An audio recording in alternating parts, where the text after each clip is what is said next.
Хөвсгөл аймаг 1986 онд анх ардын их хурлын тэргүүлэгчдийн тогтоолоор хөдөлмөрийн гавьяаны улаан тугийн одонгоор шагнагдаж, хөвсгөлчүүд хөдөлмөр зүтгэлээ үнэлүүлж байсан түүхтэй. Харин 29 жилийн дараа буюу 2015 онд Монгол улсын ерөнхийлөгчийн зарилгаар төрийн дээд шагнал Сүхбаатарын одонгоор шагнасан нь хөвсгөлийн 130 гаруй мянган иргэний улс их оронд оруулсан үнэтэй хувь нэмрийг үнэлсэн явдал байлаа.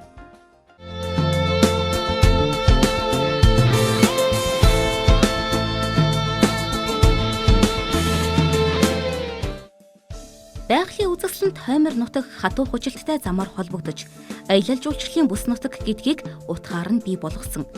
Зөвхөн өнгөрсөн зуунал гэхэд хөвсгөл талайг дотоод гадаадын хэдэн 10 мянган жуулчин зорьсон байна. Орон нутгийн зам нийслэл их шиг болон хувирч, ашиг орлогч тэр чинээгээрээ өссөнөөс харж болох юм.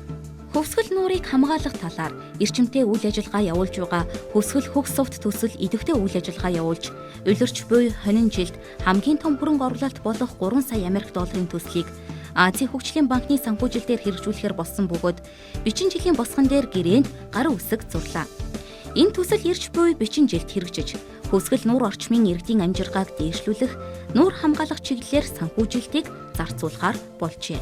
Хөгс сувд хөтөлбөрийн хүрээнд Хөвсгөл нуураа хамгаалах, нуур орчмын экологийн тэнцвэрт байдлыг хамгаалах чиглэлээр бодиттой хийгдсэн ажлуудын дотор олон улсын эрдэмтдийн Хөвсгөл нууранд живсэн тээврийн хэрэгслүүдийн байршлыг тогтоосон. Хөвсгөл нуурын усны нөөцийн их ундраг болсон дархтын хотгорын цөлжилтийг багасгах, дархтын хотгорын нууруудыг сэргээх төслийг эхлүүлсэн. Хөвсгөл нуур орчмын хог хаягдлыг цэвэрлэх санаачлаг гарган 100 тонн хог цэвэрлэж үйл ажиллагааны зардлыг шийдвэрлсэн. Азийн хөгжлийн банкны 3 сая Америк долларын санхүүжилтээр Хөвсгөл нуур орчмын 5 суманд иргэдийн жижиг бизнесийг дэмжих, өрхийн орлогыг нэмэгдүүлэх, байгаль орчныг хамгаалах чиглэлд зориулагдахаар болсон зэрэг улсын хурлын гишүүн инх хамгаалангийн тэргүүлдэг Хөвсгөл хөх сувд төсөл амжилттай ажилласныг онцолж байна.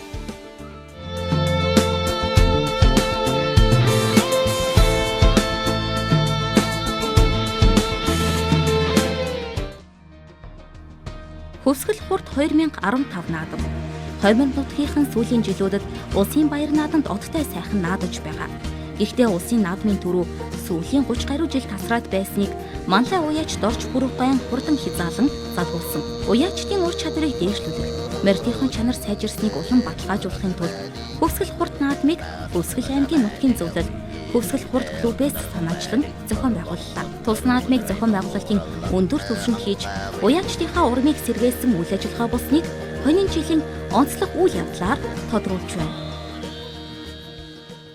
Адгын цэнхэр тэнгэрийг дэвхэн золгох учрал дээр хатан өвлийн жаврыг уйран золгох ерөөл дээр хөх Монгол даяаран дээдлэн өргөх цацал дээр хаврын тэргүүн сар жаргал цацруулан айсан сар шиндээ сайхан шиндээ. Хөвсгөл аймгийн иргэдийн эрүүл мэндийг сахин хамгаалах зорилгоор бүсийн онцлогооны төв байгуулагдсан. Улаанбаатар хотыг зорж хөрөнгө санхүүгийн эрсдэлд оролцгүйгээд орчин үеийн тоног төхөөрөмждөр оншилгоо эмчилгээ хийгдэх боломж бүрдээд байгаа юм. Харин шин төхөөрөмжийг ажилуулах боловсон хүчин дутмаг байсныг инх хамгаалан гишүүн өөрийн хөрөнгөөр шийдвэрлэлээ. Нэгдсэн эмнэлгийн 3 эмчийг бүгд найрамдах Солонгос улсад илгээж сургасан байна. Зарим аймагт тоосонд дарагдан хэвтэх болсон аппарат одоо Хөвсгөл аймагт бүрэн хүчин чадлаараа ажиллах боломж бүрдлээ.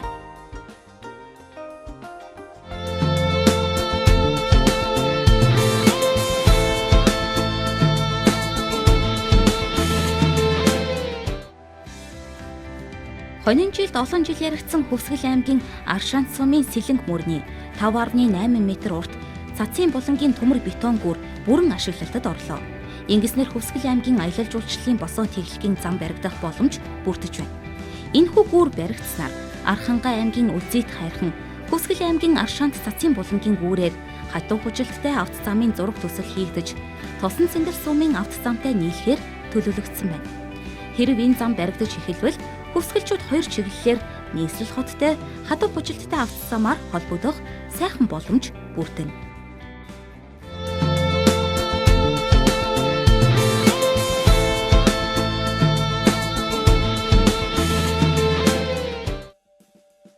2014-өөс 2015 оны улсын төсөвт Хүсгэл аймгийн ажлын эхлээд зарцаагдсан сургууль цэцэрлэг, соёлын төв, дотуур байр, эмнэлгийн үлдэгдэл санхүүжилтийг тусгаж 2015 онд усан бассейн бүхий 640 хүүхдийн ахлах сургууль, галт, арбуулаг, мөрөн суманд шин цэцэрлэг бүрэн ашиглалтад орсон нь дээрх хөрөнгө оруулалт үр дүнгээ өгсөний жишээ юм. Тэр дундаа усан бассейн бүхий 640 хүүхдийн суудалтай сургууль нь бусад аймагуудаас анхудаа баригдаж байгаа бөгөөд 6 тэрбум төгрөгийн ажлыг концессийн гэрээнд хамруулснаар барилгын ажил дууссан байна.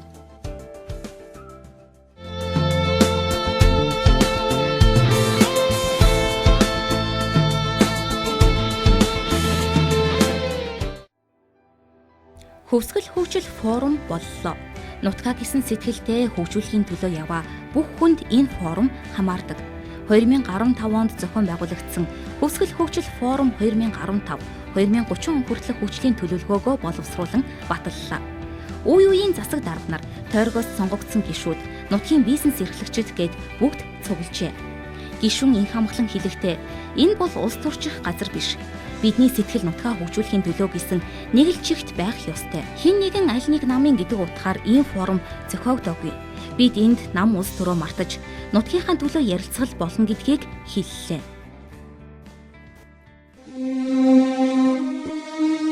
Аманд нь амар мэнд бэлхэж, атханд нь азийн дөрвөн бэрх багтаж, айл гэрттэй нь инээд хөр цалгиж, амар сайхан шинлээрээ сар шинийн нэнд дэвшүүлээ. Оюунлаг хөвсгөлчүүд хөгжих их үндэс оюуны чадамж, хоймор нутгийн ирээдүй хэдий чинээ боловсралтай байна. Төдий чинээ амжилт олно. Энэ агуулгаар оюунлаг хөвсгөлчүүд хөтөлбөр хэрэгжсэн. Өнөөдөр Хүсгэл аймагт 10,000 гаруй оюутан нийслэл хот болон бусад аймагуд дахь салбар сургуулиудад сурч байна. Инх амглан гишүүн өөрийн цалинг сан болгон хувирган сургалтын тэтгэлгийг 4 дахь жилдээ гардууллаа. Мэдээж бүх хүүхдийг хамруулахад бэрхшээлтэй. Тийм учраас олон оюутантай амьдралын бололцоо тааруу зэргийг харгалзан үзжээ. Хонин жил хүртэлх 4 жилд нийт 350 гаруй оюутанд 400 орчим сая төгрөгийн сургалтын тэтгэлэг олгосон байна.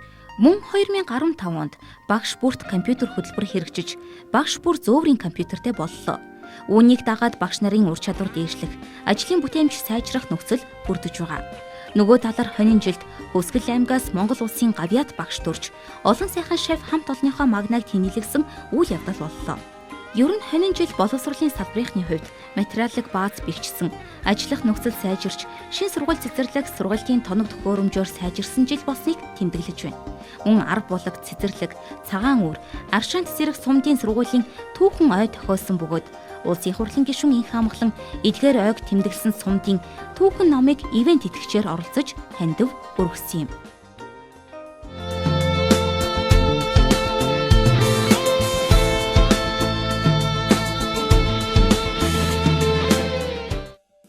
Шин мөрөн хөтөлбөр. Энэ хөтөлбөрийг иргэд маань зөвхөн орон сууц барих төдийгөөр ойлгодог. Шин мөрөн хөтөлбөр, шин гудамж, утаагүй мөрөн гэсэн хидэгдэн хэсэгт салбарлан хэрэгжиж байгаа юм. Хонин жилд шин мөрөн хөтөлбөрийн хүрээнд ямар хөрөнгө оруулалтаар ямар ажлууд хийгдэв гэдгийг энэ удаа онцолж байна. 8 тэрбум төгрөгийн хөрөнгө оруулалтыг татаж, Мөрөн хотын дунд тойргийн 9.3 км хатуу хужилттай авто замын ажлыг эхлүүллээ. Энэ зам бичин жилдээ багтан ашиглалтад орсноор гэр хорооллын тоосжилт багасах, иргэд ая тухтай амьдрах боломж бүрдэж, өнгө үзэмж сайжрах боломж бүрдэнэ. Шинэ мөрөн хөтөлбөрийн томоохон төсөл болох 1000 айлын орон сууцны эхний ээлжин 550 айлын орон сууцны барилгын ажил эхэлж, бичин жилийн 5 дугаар сард ашиглалтад бүрэн орохоор төлөвлөгдсөн байна. Шинэ мөрөн хорооллын орон сууц ашиглалтад орсноор залуу гэр бүлүүд, төрийн алба хаагчид, ахмад наснууд урт хугацаатай зах зээлийн үнээс харьцангуй хямд орон сууцтай болох боломж нэгдэж байгааг хонин жилийн үйл явдалд онцолж байна.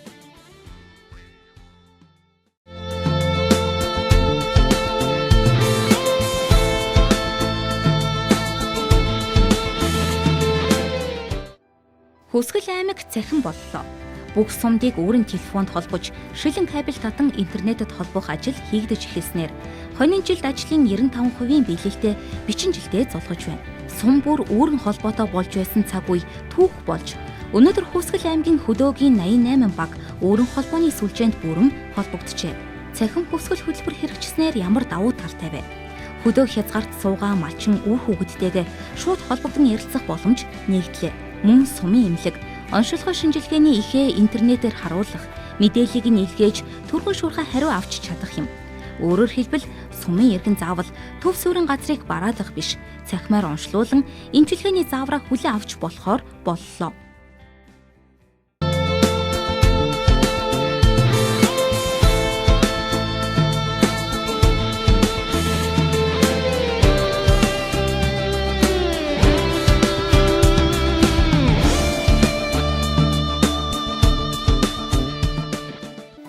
Элгэрийн эн хамгалан төр улсаран элбэг дэлбэг төрөл садан хотлороо сайхан шинэлцгээрээ. Нутгийн зан олон хахан дүүс таавагд маань өнтөө сайхан үйлжиж тарган сайхан хаварж байна уу.